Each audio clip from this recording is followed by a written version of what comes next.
સુરતના ઉધનાના 1500 કરોડના cyber fraud કેસમાં પોલીસને મોટી સફળતા મળી છે. એસબીઆઈ બેંક મેનેજર સહિત વધુ 8 આરોપીઓની ધરપકડ કરી. સુરતના ઉધનાના 1500 કરોડના સાયબર ફ્રોડમાં મોટી સફળતા. આરબીએલ બેંકના મેનેજર સહિત 8 અધિકારી કર્મચારીની ધરપકડ. આરબીએલ બેંકના એરિયા હેડ અમિત ગુપ્તા સહિત 8ની ધરપકડ. આરોપીઓએ ખોલ્યા હતા કરંટ અને સેવિંગ્સ એકાઉન્ટ. સુરતના ઉધના વિસ્તારમાં ₹1500 કરોડના આંતરરાષ્ટ્રીય સાયબર ફ્રોડ કેસમાં ઉધના પોલીસને મોટી સફળતા મળી છે. આ કેસમાં પોલીસે આરબીએલ બેંકના મેનેજર સહિત 8 અધિકારી કર્મચારીની ધરપકડ કરી છે. મોનિટરી બેનિફિટ લઈ આરોપીઓ દ્વારા કરંટ અને સેવિંગ્સ એકાઉન્ટ ખોલવામાં આવ્યા હોવાનો ઘટસ્ફોટ થયો છે.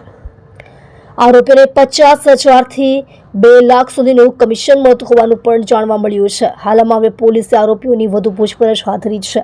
આ કેસમાં 1500 કરોડ સાયબર ફ્રોડ કેસ અત્યાર સુધીમાં 12 આરોપીઓ ઝડપાયા છે. મસમોટા 1500 કરોડના સાયબર ફ્રોડ કેસમાં વધુ 8ની ધરપકડ. સુરતના ઉધના વિસ્તારમાં ₹1500 કરોડના આંતરરાષ્ટ્રીય સાયબર ફ્રોડ કેસમાં ઉધના પોલીસે વધુ 8 આરોપીઓની ધરપકડ કરી છે. માહિતી અનુસાર આરોપીઓમાં આરબીએલ બેંકનો મેનેજર, અધિકારીઓ, કર્મચારીઓ સામેલ છે. ઉધના પોલીસે આરબીએલ બેંકના એરિયા હેડ અમિત ગુપ્તા, એસટીએમ અરુણ બાલુભાઈ કોખારી, નેન્સી ગોટી, નરેશ માણાની, કલ્પેશ કથિરિયા, અશોક ધાડિયા અને અનિલ જાનીની ધરપકડ કરાઈ છે.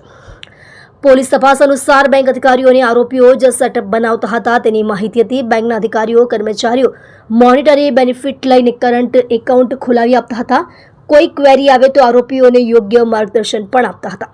આપ જોઈ રહ્યા છો ગુજરાતની સૌથી પહેલા ખબર આપતી Surat express news channel director Rajesh મંગલેની સાથે.